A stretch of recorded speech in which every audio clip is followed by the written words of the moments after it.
হরিবাস অতিথি, হরির প্রিয় অতিথি।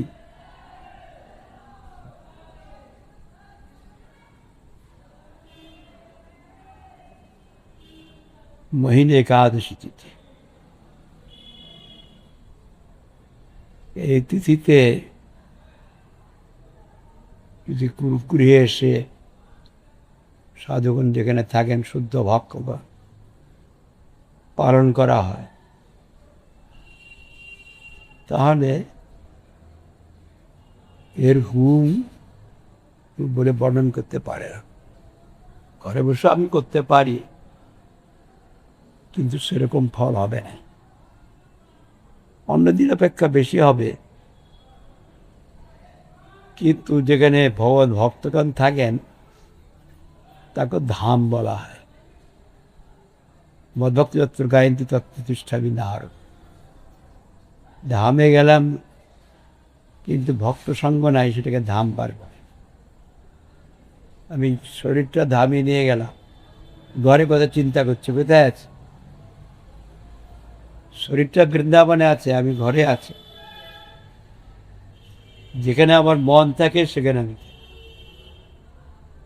এখানে যদি বৃন্দাবন চন্দ্রের চিন্তা হয়, তখন আমি বৃন্দাবন ধামে আছি।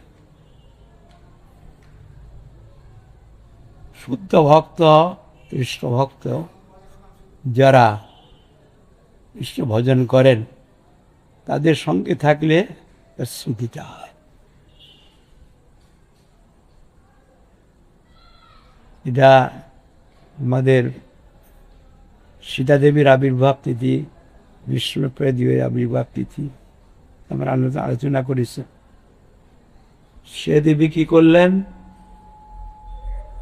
একবার অনেক অগ্নি পরীক্ষা হলো, আবার যজ্ঞ হলো, আবার তৃতীয়বার যখন করেছি, তখন তিনি কি করলেন?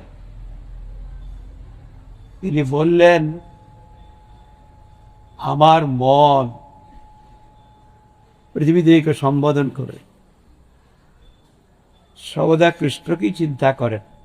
কৃষ্ণ চিন্তা ছাড়া অন্য চিন্তা করেন। যদি এটা সত্য হয়, পৃথিবী দুভাগ হয়ে যায়। তারপরে কি বললেন? আমি যদি সর্ব ইন্দ্রিয়ের দ্বারা, ইন্দ্রিয়াত্মের দ্বারা সর্বক্ষণ রামচন্দ্রের সেবা করে থাকি, তাহলে পৃথিবী দুভাগ হয়ে যাও। লোকে সব সন্দেহ করছে। তো এই জন্য রামচন্দ্র, তিনি জানেন সীতা পবিত্র, তথাপি প্রজারঞ্জনের জন্য অগ্নি পরীক্ষা হলো, তারপর যজ্ঞ হলো, তারপর তৃতীয়বার বলছে, তখন তিনি এটা করলেন। দুভাগ হয়, যে দুভাগ হয়ে গেল, নিচে চলে গেল, সিংহাসন চলে গেল। সকলে ধন্য ধন্য বলছে, কিন্তু রামচন্দ্র বিরহেতে কাঁদছে। অন্তত জানেন যে সীতা দেবী নিষ্কলঙ্ক পবিত্র, কিন্তু প্রজারঞ্জনের জন্য তিনি নিজের কর্তব্য এটা করেছিল। এখানে সীতা দেবীর শিক্ষাটা কি হলো? শিক্ষাটা এই দিলেন যে সবসময় কৃষ্ণের চিন্তা করবে বা রামচন্দ্রের চিন্তা। রাম কৃষ্ণ একই, লীলাগত ভেদ। সর্পেন্দ্রিয়ে ঈশ্বর সেবা করলে কৃষ্ণের কাছে যাবে। এই জগতের শরীরটা রাখাই বড় প্রয়োজন। মনুষ্য জন্ম পেয়েছি, শরীরটা আমি বসাতে শরীর তার তো অপ্রাকৃত শরীর, ভগবান নির্গুণ, এই দুইয়ের শরীর। সে নির্গুণ শরীরকে রাবণ দেখেই না, হরণ করছে। রাবণ ছুটে গিয়ে তার মায়া সাথে হরণ। দেখবার নেত্র আলাদা, এটা কুম্ভপুরাণে আছে, সবটা রামায়ণে লেখা নেই। এর মাহাত্ম্য দেখিয়েছিলেন রাম ভক্ত। সুতরাং এখানে শিক্ষাটা দিলেন,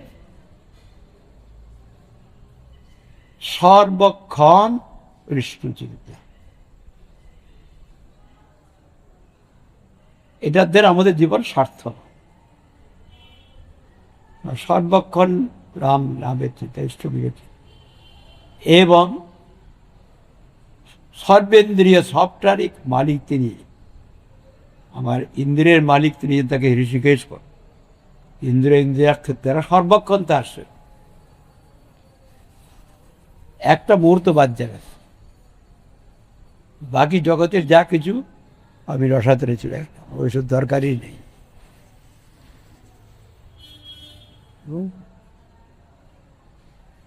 এই জন্য এই যে একাদশী যদি আমরা গুরু পিঠে করি, ধামে করি, ধাম করলে হবে না, ধামে যে শুদ্ধ ভক্ত থাকে। ধামের উপর একটা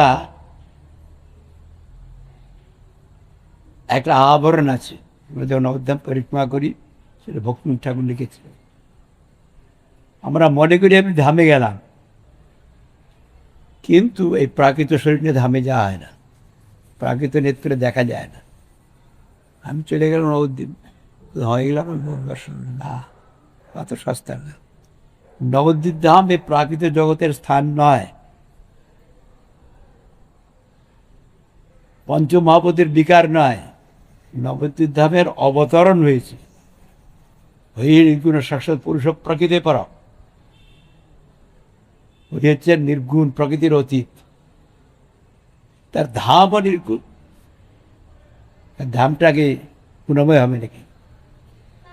তার ভক্ত নির্গুণ, তার গুণ নির্গুণ, রূপ গুণ সব কিছু লীলা সমস্ত। আমি বৃন্দাবনে চলে গেলাম, প্লেনে গেলাম, ট্রেনে গেলাম, বৃন্দাবনে পৌঁছে গেলাম। প্রাকৃত শরীরে বৃন্দাবনে প্রবেশ হয় না, জায়গাটা তার প্রাকৃত নয়। তো বৃন্দাবন ধামের ওখানে অবতরণ হয়েছে। আমাদের পরম গুরুদেব নিত্যের বেশ ওম বিষ্ণু ভক্ত সিদ্ধান্ত সরস্বতী গোস্বামী, তখন তো কলিকাতা বলত, কলকাতা, কলিকাতায় আছেন।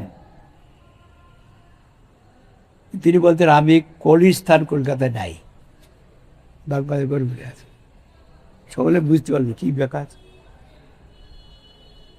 আপনি তো বাইরে দেখা যাচ্ছে আপনার শরীর তো কলিকাতায় আছে। কলিস্থান কলকাতায় আমি থাকি না। এই বাগবাজার গৌরী মঠে কে আছেন? রাধা গোবিন্দ মহাপ্রভু। এখানে চৈতন্য গৌরী মঠ হচ্ছে সে ভগবত ধাম, তার থেকে অভিন্ন। এই কলকাতার অংশ চৈতন্য গৌরী মঠ না, পঞ্চ মহাভূতের অংশ নেই, জড় পদার্থ।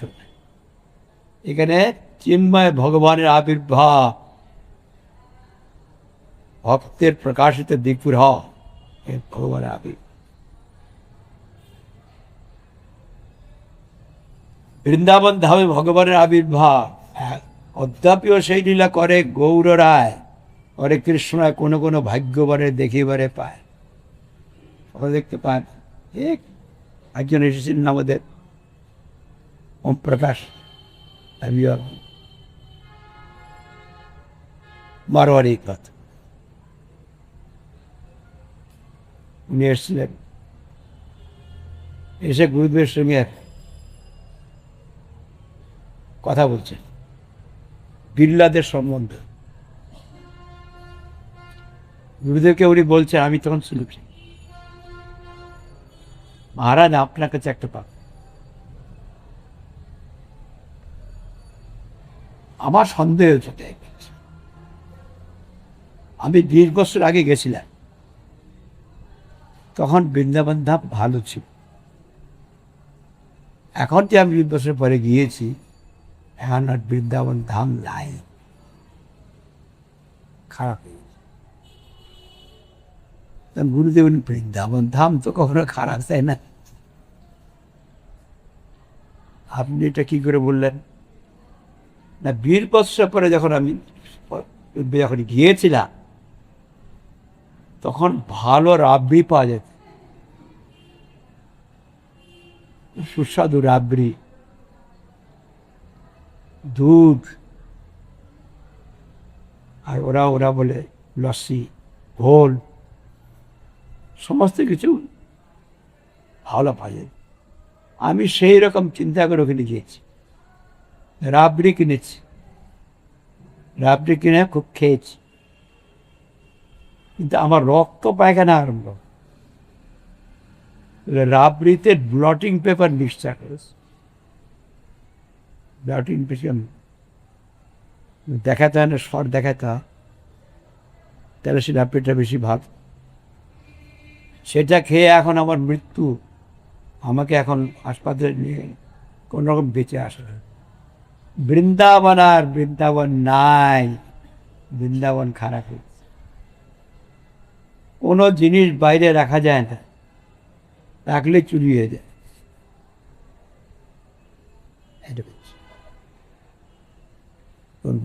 বৃন্দাবন বৃন্দাবনই আছে, বৃন্দাবন কখন খারাপ হয় না।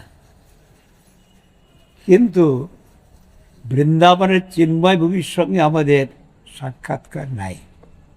আমরা দেখছি স্থূল নেত্রে জড় পদার্থ। বৃন্দাবনে আমার প্রবেশই হয়নি। দেখতে দেখা যাচ্ছে রাস্তাঘাট খারাপ, জ্বালানি, কিন্তু তার মধ্যেই খড়গোস্বামী, রঘুনাথ গোস্বামী আদি সেই মধ্যে পাথরের মধ্যে সেই হিসেবের মধ্যে ঘুরে বেড়াচ্ছে, তাদের আনন্দ হচ্ছে, তাদের চিন্ময় নেতৃত্ব দেখছে।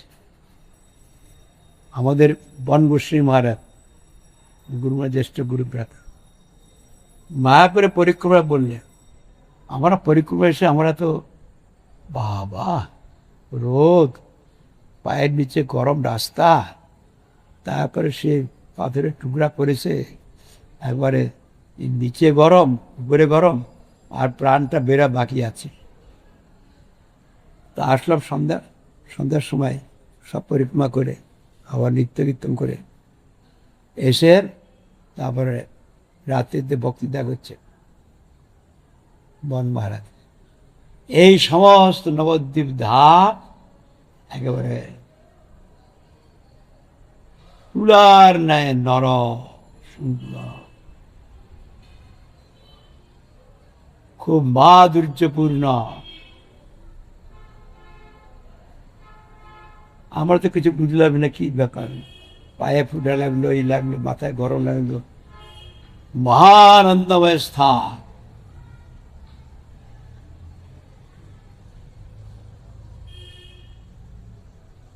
তিনি এটা অনুভব করছেন, আমরা দেখছি আমাদের পায়ে এলো কষ্ট করে।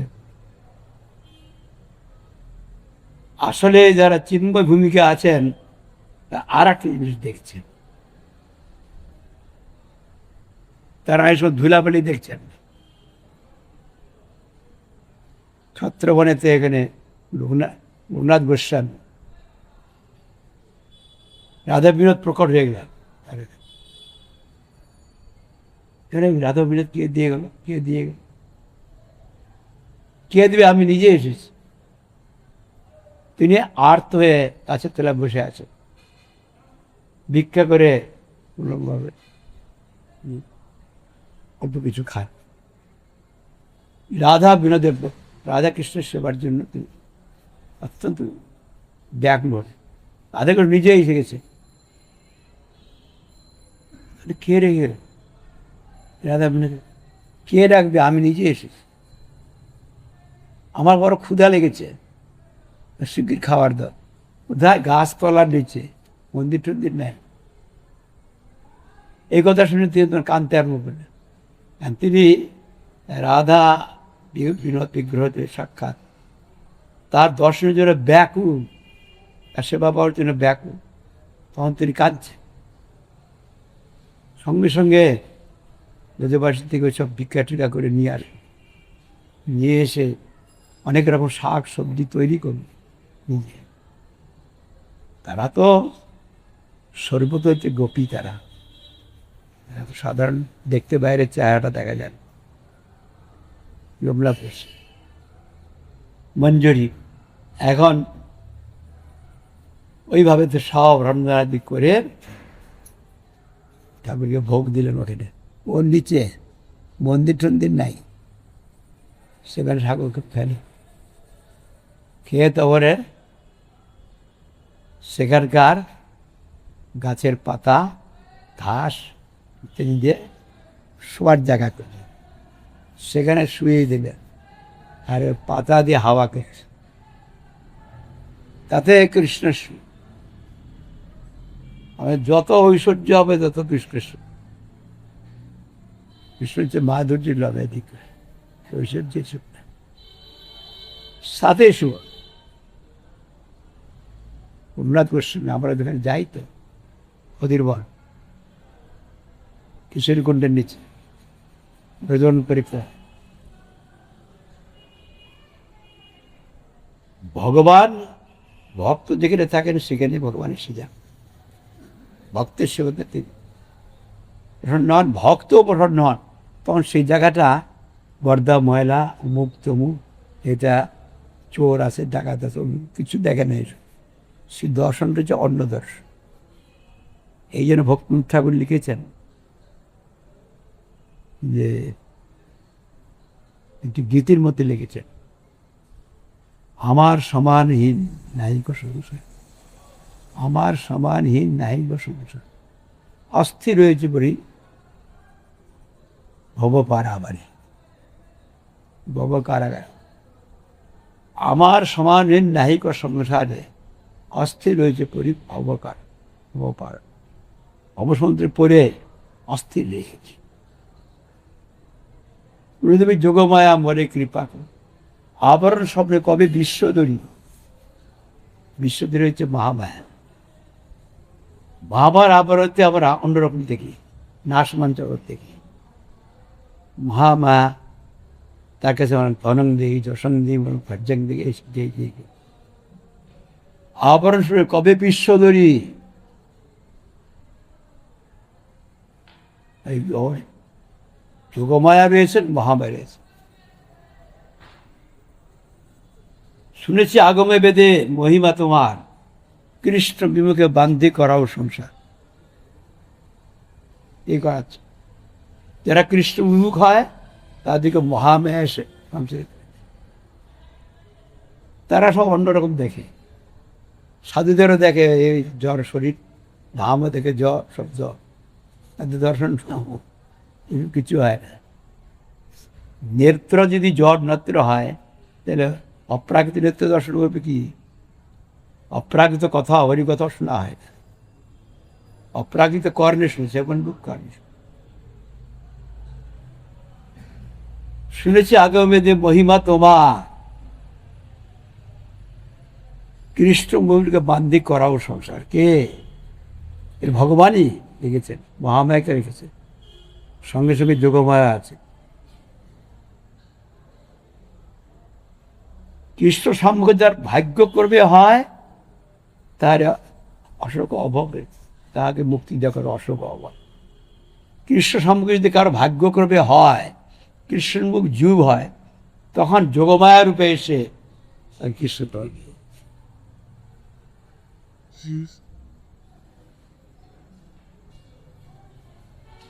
সুতরাং একটা যোগমায়া একটা মহামায়া, সেটা দিয়ে হচ্ছে যোগমায়া, আর নিত্যানন্দ সত্যি জান্নবাদ হয়েছে যোগমায়া, মহামায়া না। তাদের কৃপা হলে তখন এই যোগমায়ার কবল থেকে নিস্তার হয়ে আর একটা ভূমিকায় চলে যাবে, সেখানে আত্মেন্দ্র প্রতিবাঞ্ছা নাই। আত্মেন্দ্র প্রতিবাঞ্ছা হচ্ছে কাম, কৃষ্ণেন্দ্র প্রতি ধরে প্রেম না, এটা আকাশ পাতাল তফাৎ। সেখানে কৃষ্ণই আরাধ্য, কৃষ্ণই একমাত্র ভোক্তা পুরুষ, দ্বিতীয় কোনো পুরুষ নাই, সব ভোগ্য। কৃষ্ণের শক্তির প্রকাশ, আমার শক্তি আমার সেবা করবে, কৃষ্ণের শক্তি কৃষ্ণের সেবা যে না করে তখন মহামায়া তাদের ধরে। মহামায়ের কাছে আমরা কি চাই, ধনং দেহি যশং দেহি মরং ভার্যং দেহি দেহি দেহি, তো ওই সব বস্তু দিয়ে আমাদের সংসারে ফেলে দেয়। আভ্যন্তর প্রতিবন্ধ তারে বলি কাম, যাহা কাম তাহা নিরাম, রবি রজনী নাহি মিলে কোঠা। সেখানে রাম নাই, রাম ভক্ত নাই, রাম ধাম নাই, গৌরী মঠ নাই, কিছুই নেই। কাম অন্ততম প্রেম নির্মল বাস।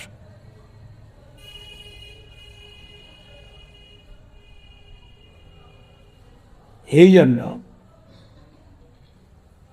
শুদ্ধ ভক্তের সান্নিধ্যে থাকলে তখন সেটা বোঝা যায়। এখানে এখন আজকে যে মোহিনী একাদশী দেখুন, একাদশী কথাটা তো বলতে হবে। মোহিনী একাদশী,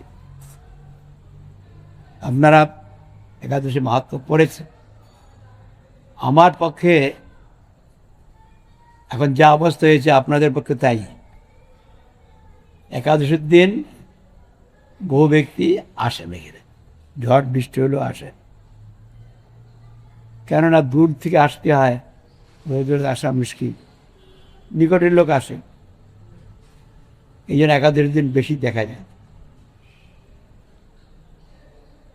তারা একদিন যদি গুরুগৃহে এসে করেন, তাহলে একদিনের ফলটা 15 দিন পেয়ে যায়। কোটিগুণ ফল হয়। লেস ইনকাম, লেস এনার্জি, মোর প্রফিট, ইকোনমিক্স। তারা জানে তো অর্থনীতি। অল্প সময় তো 15 দিন, একদিন যাব আর 15 দিনের কাজ করে নিব। আমার এই মঠে থেকেও সেইরকম অবস্থায়। আপনাদের তো বাইরের থেকে আসতে হয়, মঠে থেকে আবার সেইরকম অবস্থা। কখনো কখনো হয়তো আসলে একাদশীতে এসে সেই জন্য আমাকে ওটা পূরণ করতে হচ্ছে। 14 দিন নাই, তোমরা কখনো তারা আসলে একাদশীর দিন এসে বললাম, তাও ঠিক করলাম না করলাম জানি না, একাদশী করে আমার হয়ে গেল। কিন্তু যদি একাদশী ব্রত শাস্ত্র বিধান না হয়, তদ্রূপ ফল হবে না। হবে কিছু ধামেতে ও ভক্ত শুনে হবে, কিন্তু যদি শরণাগত হয়ে নিষ্কপটভাবে শুদ্ধের ভক্তি আনুগত্য করে, তখন সেটা অন্যরকম হয়, ফলের পার্থক্য হয়। একই ধামে গেছে, বিভিন্ন রকম ফল, একই মঠে আছে, বিভিন্ন রকম সেবক থাকে, বিভিন্ন রকম ভক্তের আবার ক্রমোন্নতি দেখা যায়। একরকম ভক্ত হয় না, পার্থক্য থাকে অনেক। এখানে সূর্য যে গ্রন্থ আছে সূর্য পুরাণ, সেখানেতে লিখেছেন, সেটা বলতেন যুধিষ্ঠির মহারাজ কৃষ্ণকে। বৈশাখ মাসের একাদশীর নাম কি, শুক্লপক্ষে, তার মহিমা কি? যুধিষ্ঠির মহারাজ কৃষ্ণকে জিজ্ঞাসা করলেন। কৃষ্ণকে কি সম্বোধন করলেন? হে জনার্দন, হে জনার্দন। জনার্দন শব্দের অর্থ কি?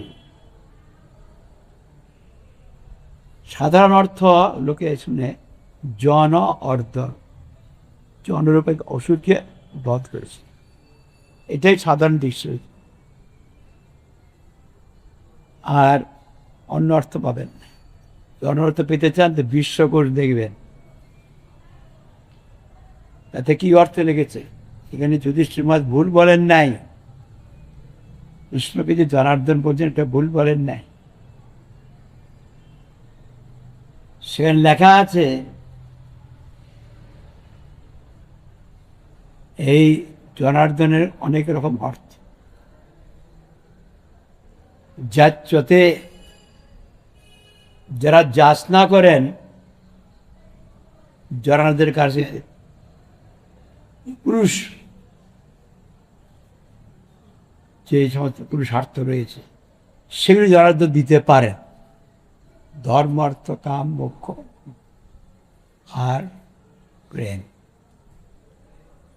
এই জন্য ধর্ম অর্থ কাম মোক্ষ প্রেম যাচ্ছতে যার যাচনা করেন তারা জনার্দন থেকে পেতে পারেন।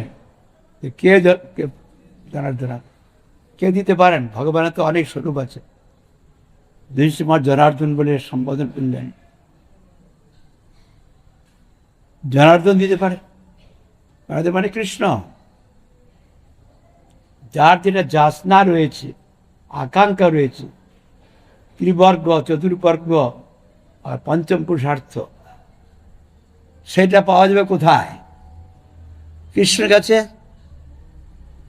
তাকে জনার্দন সম্বোধন করছে, কৃষ্ণকে সম্বোধন করছে জনার্দন শব্দের। আবার জনার্দন হচ্ছে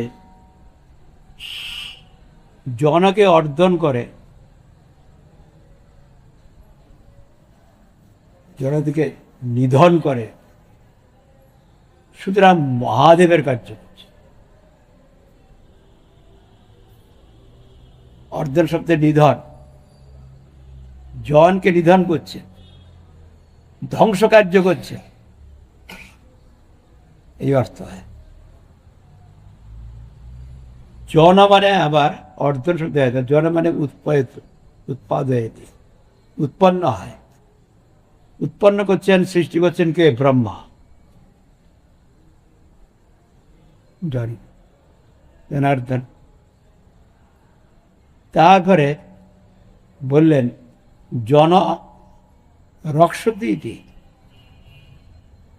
তারা যদি এখানে থাকেন তখন তো ভগবান আসবেন। এই জন্য তিনি পালয়িতা, পালনকারী, পালন করতে হচ্ছেন বিষ্ণু। আর কৃষ্ণ সম্বন্ধে আপনারা গীতাতে পড়েছেন, তোমার ইচ্ছায় হয় জীবন মরণের ইচ্ছায় সৃষ্টি সংহার, সব কৃষ্ণের ইচ্ছা পেয়ে। যে মহাদেব সংহার করছেন সে কৃষ্ণের শক্তিতেই। ব্রহ্মা সৃষ্টি করে, তাদের নিজেদের কোনো শক্তি নেই, কৃষ্ণের শক্তি। পালন করছেন তিনি, সর্বোত্তম প্রেম দান করছেন তিনি। সুতরাং জনার্দন বলতে কৃষ্ণকে বোঝাচ্ছে। কৃষ্ণ সব কিছু করতে পারেন। এই জনার্দন কেবল জন এক অসুখকে মানলে এই অর্থ নয়। সাধারণ ডিকশনারি তো এরকম দেখবেন, কিন্তু বিশেষভাবে দেখবেন বিশ্বকোষে। আবার জনার্দন হচ্ছেন বিষ্ণুর নাম জনার্দন। গয়াক্ষেত্রে বিষ্ণুর নাম জনার্দন, বিষ্ণু তিনি। সেই জনার্দনের ওখানে যে জীবিত অবস্থায় যদি পিণ্ড দেয়, জীবিত অবস্থায় পিণ্ড দিতে পারে, সেখানে মরার পরে তো পিণ্ড দেয়, জীবিত অবস্থায় ওখানে পিণ্ড দিতে পারে। গয়াক্ষেত্রে বিষ্ণুমূর্তি আছে, যারা গয়া গেছে তার। আবার জনার্দন হলেও আর এক অর্থ দিয়েছে। জনার্দন এখন শঙ্খ চক্র গদা পদ্মধারী, পদ্মপুরাণ রয়েছে, পদ্মপুরাণ শঙ্খ চক্র গদা পদ্মধারী। শঙ্খ চক্র অব্জ গদা, পদ্মপুরাণী নামে জনার্দনায় নমঃ। শঙ্খ চক্র অব্জ গদা, গদা পদ্ম নয়, পদ্ম গদা, জনার্দনায় নমঃ। পদ্মপুরাণ। সুতরাং জনার্দন বলে সম্বোধন করেছেন। এই সম্বোধনে কৃষ্ণকেই সম্বোধন করছে। যা কিছু পাওয়া যাবে কৃষ্ণ কাছ থেকে পাই, কৃষ্ণের মূলে রয়েছে। এখন আপনার কাছে আমার এই প্রশ্ন, কি প্রশ্ন? আজ যে বৈশাখ মাসে শুক্লপক্ষের একাদশী, তার নাম কি,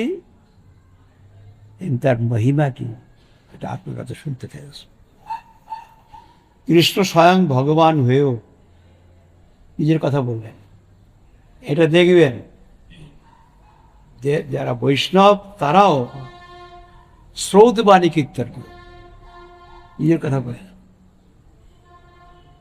আমি অমুকের কাছে এটা শুনেছি। এখানে কৃষ্ণ স্বয়ং বলতে পারেন, কিন্তু শিক্ষা দেবার জন্য তিনি বললেন আমি এই জন্য একটা প্রথম।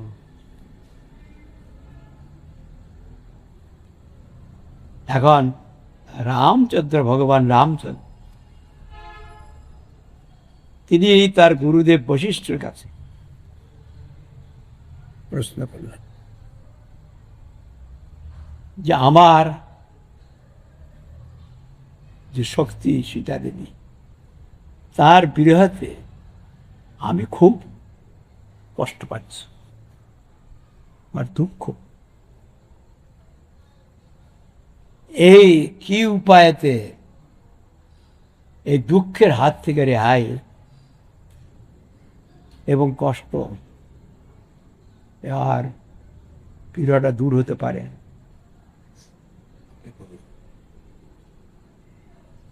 রামচন্দ্র বলছেন সীতার বিরহেতে, জনক নন্দন সীতা, তার বিরহেতে আমি অত্যন্ত বিরহাঘাত, সর্বদাই দুঃখের মুখে গেছি।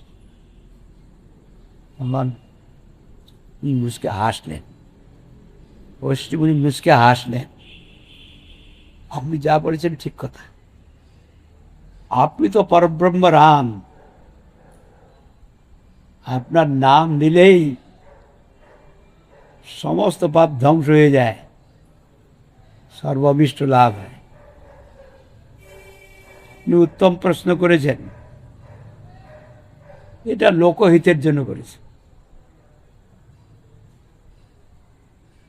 আপনার নাম নিলেই তো সকলে ভগবানের রাম, সহস্র বিষ্ণবের সমান এক রাম নামেতে সব উদ্ধার। আর আপনি জিজ্ঞাসা করছেন যারা জগতে বদ্ধ জীব রয়েছে, যারা জানে না, তাদের জন্য আপনি করছেন। সেই জন্য আমি বলছি এর একটা উপায় আছে। আমরা মনোযোগ দিয়ে শুনুন, সকলে মনোযোগ দিয়ে শুনুন, বা এখানে নিশ্চয় মাঝে মাঝে নির্দেশ ধ্যান। সরস্বতী নদীর তীরে ভদ্রাবতী বলে একটা স্থান, সেই ভদ্রাবতী স্থানেতে দ্যুতিবান বলে একজন রাজা ছিলেন, মহাপ্রভাবশালী। এখন সেই রাজার ওখানেতে আর একজন বৈশ্য ছিলেন, ধনপাল। তিনি খুব ধার্মিক ছিলেন, বিষ্ণু ভক্ত ছিলেন, ধনের সৎ প্রয়োগ করেছে, সকলে তাকে শ্রদ্ধা করেন, মহাসমৃদ্ধিশালী বৈশ্য, কিন্তু বিষ্ণু ভক্তি পরায়ণ। এখন সেই ধনপাল, তার 5টি পুত্র, সমান দ্যুতিমান আবার নাম আছে, মেধাবী, সুকৃতি ইত্যাদি। আর সেই নাম যে দৃষ্ট বুদ্ধি, পঞ্চম ছেলের নাম দৃষ্ট বুদ্ধি। এখন দৈবক্রমে কি হলো, পঞ্চম নামটাও দৃষ্ট বুদ্ধি, বুদ্ধিটাও এরকম হলো। পঞ্চম ছেলেটা হলো যাকে বলে কুলাঙ্গা, সে চরিত্রহীন হলো, জুয়া খেলে, যত রকম অধর্ম আছে সব একবারে মদ খেয়ে টং হয়ে থাকে, এর আবার বেশ্যা নিয়ে ঘুরে বেড়ায়, বেশ্যার সঙ্গ করে। তাতে ধার্মিক রাজা, তার মনে কিরকম, রাজা তো নয়, ধার্মিক ব্যক্তি যে ধনপাল, পিতার কত দুঃখ, কত বদনাম, যে আমার ছেলেদের এরকম একটা কুলাঙ্গার হয়ে গেল, যত রকম পাপ আছে সব পাপ করছে। আর শ্রেষ্ঠ ব্যক্তিকে সম্মান করবে, বয়সে বড় তাকে কোনো সম্মান। এরকম হয় যারা এইসব করে তারা সাধুদের সজ্জনদের সম্মান করে, তাদের প্রবৃত্তিটা অনেক উঠে যায়, কাউকে সম্মান করে না, দেবতাদের নয়, ব্রাহ্মণদের নয়, সকলের সঙ্গে সম্মান। আর তার সঙ্গে হচ্ছে ওই সমস্ত যাদের চরিত্রহীন ব্যক্তি তাদের সঙ্গে, আর ওই সব পেশার সঙ্গে, আর মদ খায়। এতে একদিন কি দেখলেন ধনপাল, তিনি সাক্ষাৎ চোখে দেখলেন একবার চৌরাস্তায়, সাধারণ রাস্তায় যাওয়া হয় দেখা, চৌরাস্তাতে সেখানে একটা বেশ্যার কাঁধে হাত দিয়ে চলছে। সর্বনাশ, এটা আমি আর সহ্য করতে পারছি। এরকম আমার কুলাঙ্গার, তুমি এখন এখান থেকে বেরিয়ে, আমি তোমাকে ত্যায্য করে চলে যাও, এখানে থাকা আমি চাই না, আমার এই ঘর থেকে বেরিয়ে যাও। বের করে দিল, বের করে দিল। তখন তার কাছে কিছু গয়নাঘাটি ছিল, ধনীর ব্যক্তি তো, কিছু কাপড় চোপড় ছিল, কিছু তো নাই, ওগুলি বিক্রি করে, যার এক প্রকার ওই কামনা, যাদের ভোগ প্রবৃত্তি বাড়ে, ভোগ প্রবৃত্তিটা কখনো কমে না ইন্ধন দিলে। যেরকম আগুনে যদি ঘৃত দেওয়া যায়, ঘৃতটা কম হয় না, বাড়ে। বহু ঘৃত দিলে বন্ধ হয়, অল্প ঘৃত দিলে বন্ধ হয় না। তদ্রূপ নজাত কাম ও কামারঙ্গ ভৈবের সঙ্গে অভিশাখী স্রোত ভিবি বর্ধতে, বর্ধনই হচ্ছে। এখন তার অবস্থা খারাপ, কিন্তু স্যার সেই সমস্ত অভ্যাসটাতে যায় না, সেগুলি বিক্রি করে, সেগুলি লেগে দিলে তারা কিছু খাওয়া হতো, সেগুলি বিক্রি করে তাকে করতে হবে, মদ খেতে হবে, বেশা সঙ্গ করতে হবে, অমুক করছে, একবার অভ্যাস হয়ে গেছে। অভ্যাস একবার হলেই মুশকিল। তখন সেগুলি বেঁচে যেতে কিছুদিন করলেও, তখন যার তখন সব টাকা পয়সা শেষ, তার খাবার নেই, জীর্ণ শীর্ণ হয়ে গেছে, খেতে পারে। তখন যারা তাকে প্রেম দেখিয়েছিল, বারবনিতা পেশা, তারা তাকে এক এক ছেড়ে দেবে। সুসময়ে অনেকে বন্দিমঠে হায়, অসময়ে হায় হায় কেউ কিছু না, সংসারে এরকম দেখবে। তারপর যে সমস্ত ব্যক্তি চরিত্রহীন ব্যক্তি তার সঙ্গে ছিল, তারা দেখলে এই এতে কিচ্ছু নাই, তারাও ছেড়ে দেবে, সে একলা হয়ে গেল। এখন কি করে তার জীবিকা নির্বাহ হবে চিন্তা করতে লাগলো, আর তো উপায় নাই। তখন সে ঠিক করলো আমি চোর হব, রাজার ছেলে চোর, ওই রাতে রাতে আসে, বনে বনে আসে চুরি। ধরা পড়ে যখন নিয়ে যায় পুলিশ, দেখে ধনপালের ছেলে, বড় ধার্মিকের ছেলে, ধরে আবার ছেড়ে দেয়। কয়েকবার এরকম ধরেছে। আবার সেই ধনপালের ছেলে বলে, ধনপাল অনেক কিছু করেছে, সেই যে অন্নছত্র, জলছত্র, এই ধর্মশালা, পান্থনিবাস, যত কিছু করেছে যারা ধার্মিক লোক, সে এই বাগান, ফুলের বাগান, ফলের বাগান, অনেক কিছু দুনিয়ার লোক করে, এই সব অনেক কিছু করে দেয়, রাস্তাঘাট সরবর, তাকে সকলেই শ্রদ্ধা করেন। তিনি এখন কি করেছে, ওই হচ্ছে দৃষ্ট বুদ্ধি, একবার এমন এক জায়গায় ধরা পড়েছে, সে বিশিষ্ট ব্যক্তি, ভালো রকম জিনিস চুরি করেছে, তাকে নিয়ে এসে রাজা শুনল ধনপালের ছেলে, তাকে অন্য কিছু জেল টেল দিল না, কিন্তু তুমি আমার এই রাজ্যের থেকে চলে যেতে হলে তোমাকে ভীষণ দণ্ড দেবে, তোমাকে দণ্ড দেবো ভীষণ, আমার এই রাজ্যে থাকবেই না, তোমার মতো এইরকম লাইন লোক চাই না, রাজ্যে বাইরে থাকলে আমার উপরে দণ্ড হবে, এখন তুমি আমার রাজ্য ছেড়ে চলে যাও। সে ভয়েতে রাজ্য ছেড়ে চলে গেল। তার কাছে ধনুর্বাণ ছিল, ওর কী খাবে, পাখি মারে, পশু মারে, এসব মারে, তার মাংস খায়, কাঁচা কাঁচার মাংস। কী অবস্থা, পেটের ক্ষুধা, সব খায়, খেয়ে চবে, আর সব ধনুর্বাণ কত রকম পার করছে, তার ইয়ত্তা নাই। জঙ্গলের মধ্যে গভীর জঙ্গলে গিয়ে ঢুকে পড়েছে, জঙ্গলে ঢুকেছে, দৈবশত কি হলো, নিশ্চয়ই কোনো যে একটা সুকৃতি ছিল বোধ হয়, কৌন্ডিন্য মুনি, তিনি গঙ্গা স্নান করে আশ্রমে আসছিলেন,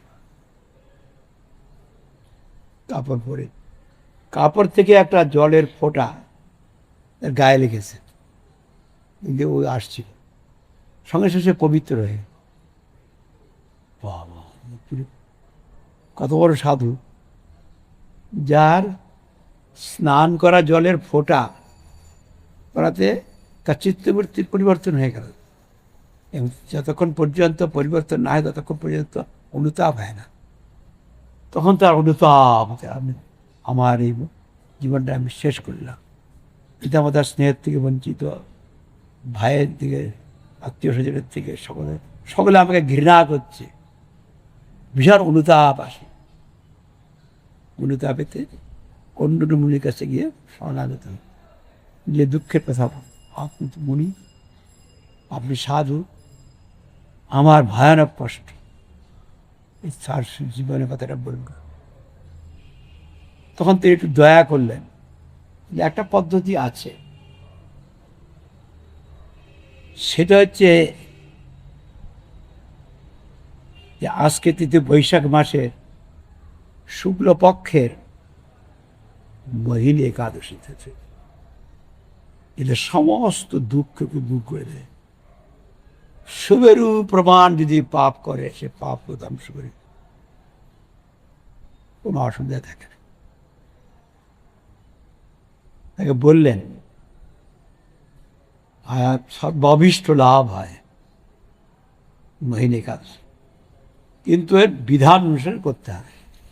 বিধান বলে দিলেন, উনি সন্তুষ্ট হলেন, উনি এখন অনুতপ্ত, প্রায়শ্চিত্ত পেতে যাচ্ছে, যা বলবে তাই করবে। সেইভাবেতে মোহিনী একাদশী ব্রত যখন করলেন, সঙ্গে সঙ্গে তিনি পবিত্র হয়ে গেলেন, পবিত্রের সমস্ত পাপ থেকে মুক্ত। আর গরুর এসে গেল, কারণ মুক্ত নয়, গরু এসে তাকে বৈকুণ্ঠে নিয়ে গেল, পিতা মাতার কাছে যেতে হলো না। এখানে একটা শিক্ষার বিষয় সকলকে সাবধান করতে হচ্ছে। শিক্ষার বিষয় এই, কোনো একটা লোক যদি কখনো কিছু পাপ কার্য করে, সেই ব্যক্তিটার প্রতি আক্রোশ নিয়ে কোনো কিছু করতে হবে, এটা আমাদের গুরুদেব বলতেন। বললে তার প্রতিক্রিয়া হয়ে যাবে, তার কার্যটাকে গর্ব, ব্যক্তিকে না। তার উদাহরণ দিলেন আমাদের গুরুদেব, যেরকম তার একটি অপসম্প্রদায়ের কথা বলছে নবদ্বীপে, রামদার বাবাজি, সেটা আমাদের লোক বলে আউল বাউল কর্তা ভজা ন্যাড়া দরবেশাই, সহজে এসবে মুখী স্মার্ত দেয়াত গোসাই, অতিবারে চূড়া ধরে গৌরাঙ্গ না করি, তথা কহে তার সঙ্গ নাই। তথা রামদার বাবাজি বলেছে, তো আউল বল কর্তা ভজাকে তার নিন্দা কথা দেখলে, যখন সেই ব্যক্তিগুলি নিন্দা করলো, সেই দোষটা তাদের উপরে এসে গেল। এটা ব্যক্তিকে নিন্দা করবার জন্য নয়, তাদেরকে সাবধান করবার জন্য। যদি শুদ্ধ ভক্তি লাভ করতে চাও, ভগবানকে পেতে চাও, মঙ্গল লাভ করতে চাও এইসবগুলি ছেড়ে দাও। এইসব ছেড়া মানে যে লোকটা করছে সেই ব্যক্তিকে আমি নিন্দা করব, তাহলে কিন্তু সেটা যে করছে তার উপরে এসে যাবে। সহজিয়া বলতে বলতে সে নিজেই সহজিয়া, আউল বাউল বলতে বলতে সে নিজে আউল বাউল। এটা কিন্তু খুব সাবধান। এটাকে আমরা গ্রহণ করবো ঠিক, কিন্তু সে ব্যক্তিকে সহায়তা করব। কোনো ব্যক্তিকে অসম্মান করতে পারে, এটা মহাপ্রভুর উপদেশ। তিনাদপি শুনিয়েছেন তরলপি সহিষ্ণুনা অমারিনা মহারাধিনা কীর্তনীয় সদা হরি। জীবে সম্মান দেবে যারে কৃষ্ণ অধিষ্ঠান। এই জীবটা পাপি, এই পুণ্যবান, একে সম্মান একে করবেন, এরকম বললেন না। জীবের সম্মান দেবে যারে কৃষ্ণ অধিষ্ঠান। কেন? কৃষ্ণ প্রত্যেক জীবের হৃদয়ে আছে, এই বীজের সম্মান। তাকে সম্মান দিয়েও তাকে উপদেশ দেওয়া যেতে পারে, তাকে সাবধান করা যেতে পারে। এই ক্রিয়াগুলি আপনার ভালো নয়। কিন্তু যদি আমি তারপরে আক্রোশ হয়ে তাকে আক্রমণ করি, তাহলে কিন্তু সেই ফলটা আবার তোমার কাছে। কেমন যে সে লোকটা ভালো হবে তুমি বুঝতে পারবে না। অজামিল তো প্রথমে ভালো ছিলেন, পরে বেশ্যাসক্ত হয়ে খারাপ হল। আর তার বেশ্যাসক্ত দেখলাম সেও আবার এই সমস্ত সব বেশ্যাসক্ত, তো চুরি ডাকাতি এসব সব করেছে। পিতামাতাকে ছেড়েছে বৃদ্ধাবস্থায়, বিবাহিত স্ত্রীকে ছেড়েছে, কত পাপ করেছে। কিন্তু তাকে কি নিন্দা করা যাবে? এখন অনেক পাপ করেছেন, পাপ কার্যগুলি নিন্দা করতে হবে, তাকে নিন্দা করতে হবে। তাকে কখন পরিবর্তন হয় কেউ বলা যায় না। তার উদাহরণ কীরকম? তিনি ভোগী ছিলেন, এই সমস্ত কার্য করেছেন ঠিক, কিন্তু কোনো সাধুকে কোনো বৈষ্ণবকে নিন্দা করে জানি। ভোগী বলে আগে তো তিনি সৎ ব্রাহ্মণ ছিলেন, তার ছোট ছেলের নাম নারায়ণ রেখেছে, রাষ্ট্রপুত্র। এখন মৃত্যুর সময় এসে গেছে, মৃত্যুর তো সময় কখন আসে কেউ বলতে পারে না, কাল মরে যাবে আজকে বোঝা যায় না। সেই সময় সে ছোট ছেলেটাকে তার হাব ভাব চলাফেরা এই নারায়ণ, এই নারায়ণ, এই নারায়ণ, নারায়ণ নারায়ণ করে অস্থির। নারায়ণকে শোয়ে খায় সব নারায়ণ নারায়ণ, নারায়ণকে চিন্তা করে। এই সময় তার মৃত্যুর সময় এসে গেছে। মৃত্যুর সময় যখন এসে গেছে, মৃত্যুর সময় 3টা যমদূত আসে, সকলের কাছে আসবে। এবং আমাদের মঠেও 2জন আছে, তারা যমদূত দেখে এসছে, যমদূত দেখে এখানে এসছে। একজন চলে গেছে, একজন এখন আছে। একবারে সে জমালয়ে গিয়েছে, জমালয় থেকে ফিরে এসছে, ভুল করে নিয়ে গেছে। ক্ষিতিশ বলে একটা ছেলেকে, 12 বছর বয়স, তার 14 বছর বয়স। তা এখন সে সিদ্ধার্থ মঠে আছে, সন্ন্যাসী। তারপরে ওরা জানতে পারলো ওই যেসব যমদূত ওদেরও ভুল হয়, তারাই একে কাকে নিয়ে আসছে, এই ক্ষিতিশ না, এটা তো একজন 80 বছরের ক্ষিতিশ আছে, তার কথা বলেছে, কাকে ভুল করে নিয়ে আসছে। ও ছেড়ে দিল, আর তাকে শ্মশানে নিয়ে গেছে, সকালে কান্নাকাটি করছে, ওরে এর গড়ে উঠেছে। জীবিত আছে না কি আছে, এটা ফ্যাক্ট বলছি, বুঝিয়েছি, খোলা দরকার। বসে পড়ছে, এই ভূত ভূত ভূত না, ভূত না, কী ব্যাপার? তখন সব ইতিহাস বলল যে আমি মরেই গেছিলাম, আমাকে নিয়ে গেল যমদূত এসে, আমাকে জোর করে একবার চোখা চোখা পাথরের উপর দিয়ে নিয়ে যাচ্ছে, বলে আমি এমনি যাব, আমাকে এত জরুরি, তোকে এইভাবেই দিই, এইভাবেই দিই। আমি নিয়ে গেছি, নিয়ে একবার ট্রেন সেই যে প্রেতালয় জমালয় সেখানে নিয়ে গেছে। সেখানে এখানকার মতো কাঠগড়া আছে, এরকম কাঠগড়া ওখানে আছে, এদের বিচার হবে ওখানে ডাকে, তাদের ডাকলে বিচার হয়। এখানে যেরকম দেখা যায় অনেকটা সেরকম। তা আমি তো ভয়ে কাঁপছি, কী ব্যাপার। তারপরে সে আমার নাম দেখে তেমন না, তখন আমাকে ছেড়ে দিল, না তোমার না, যাও যাও। তো আমি এখানে বেঁচে এসেছি, আমি আর থাকবো না, এই সংসারে থাকবো না, আমি দেখে নিয়েছি বাবা, আমি আর থাকবো না। এই তখন বেরিয়ে পড়লো, এই হয়তো পরমতুল্লাহ শ্রীদেব গোস্বী মহাশয় তখন থেকে দেখা সব ঘটনাটা বলল। তিনি বললেন যে উপায় হচ্ছে হরিনাম, ভগবানকে ডাকা। ওনার পরে ঘরে গেলই না। তো এখন সেই যে আমাদের একজন ধৃষ্ট বুদ্ধি এরকম করেছে, সে তো এখন বৈকুণ্ঠে চলে গেছে, এখন তার নিন্দা করলে কী হবে? অজামিল যখন উত্তর নারায়ণ চিন্তা করছে, ওই যমদূতগুলি এসেছে ভয়ঙ্কর মূর্তি, আর তাদের দেখে ভয় পেয়ে নারায়ণ নারায়ণ, চিত্ত বিষ্ণু নারায়ণ। আর চারজন বিষ্ণু এসে এমনভাবে ডেকেছে যে একবার বিষ্ণু নারায়ণ স্মরণ হয়ে গেছে। নামাভাস হলো, সংকীর্তন আবার সবচেয়ে নামের নিচে কিছুই। চারজন যমদূত এসে বিষ্ণুকে হটিয়ে দিল, নিচে দিতে দিল। এরকম তাদের সঙ্গে যমদূত বিষ্ণুদের সঙ্গে কথাবার্তা হল। আপনি জানেন তাই কী করেছে, এই সমস্ত করেছে, সেই জন্য আমাকে আসতে হয়েছে, আমাদেরকে এখানে আসতে, একে দণ্ড দিবার জন্য, তাকে সংশোধন করবার জন্য। তোমাদের সামনে নারায়ণ নাম উচ্চারণ হলে এখন ওই পাপ আছে। ধর্মরাজ্যের সভা অধর্ম প্রবেশ করেছে, পাপের গন্ধ নেই। অঙ্গীকৃত জন্ম কট্টাংশ বেদনাম স্বাস্থ্যান মারে ওডিয়ার পরে পাপের প্রাশ্চিত মুক্তি হয়ে গেছে।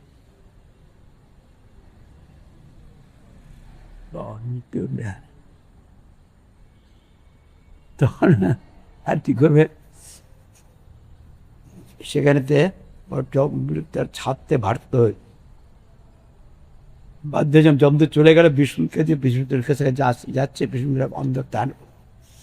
তখন পেশার সঙ্গে ছিল, কিন্তু যেমন বিষ দাঁত ভেঙে গেলে সাপ কাটলে কিছু হয় না, সুইচ অফ হয়ে গেলে ফ্যানটা চললেও তার প্রাণ চলে যায়, কম্পিউটার বন্ধ হয়ে যায়। তার আসলটা কেটে গেছে। কয়েকদিন পরে সে বিশ্বাসের সঙ্গ ছেড়ে দেবে, ছেড়ে দিয়ে হরিদ্বারে চলে গেল। সেখানে সব সেই যাদের বৈষ্ণবী দেখেছে তাদের চিন্তা করছে, তারা গুরুরূপে এসে গেল, এসে থেকে নিয়ে গেল, তারাই আসবে। এখন তার সম্বন্ধে এই অজামিল তো খারাপ, এই জন্য খারাপ লোকটাকে বলতে নেই। কখন যে পরিবর্তন কেউ বলা যায় না, জগায় বাঁধে পরিবর্তন হয়ে গেল, হয়তো খারাপ, এটা বলা ঠিক। এটা গীতাতেও কৃষ্ণ সাবধান করে দিলেন, কখনকার পরিবর্তন হবে কেউ বলা যায় না। তুমি তার কল্যাণের জন্য তার যে সমস্ত আচরণগুলি সেগুলিকে বলা, সেটার উপরে আক্রোশ করো, সেই ব্যক্তির উপরে আক্রোশ করো না, তার মঙ্গলের জন্য করতে হবে। ওই জ্ঞানী যোগী কর্মী, জ্ঞান যোগ কর্মটা আমাদের পরমঙ্গল বিধান করে না। এর কর্মের অধিকার এই, জ্ঞানের অধিকার বলো, কিন্তু সে জ্ঞানী যোগী কর্মী যে, তাকে নিন্দা করবে না, সে ব্যক্তিকে নিন্দা করবে না, কারাটা অধিকার অনুসারে সে করছে, কিন্তু তার উন্নতির সবারটা বল, এটা সবসময় সাবধান থাকে, নিতে হলে অসুবিধা হয়ে যাবে। তো সেগুলি সব এসে যাবে।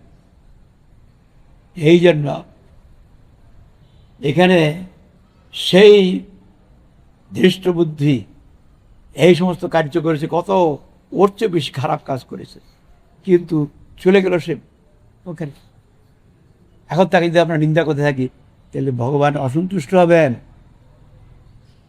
অপিচেত সুদরাজার ভজতে মা অনন্য ভাগ সাদেব সমন্তব্য সম্ভব ব্যবহৃতে ক্ষিপ্রং ধর্মাত্মা শস্যি করতে কৌন্তে প্রতি জানিহীন আমি ভক্ত প্রবেশ্বর।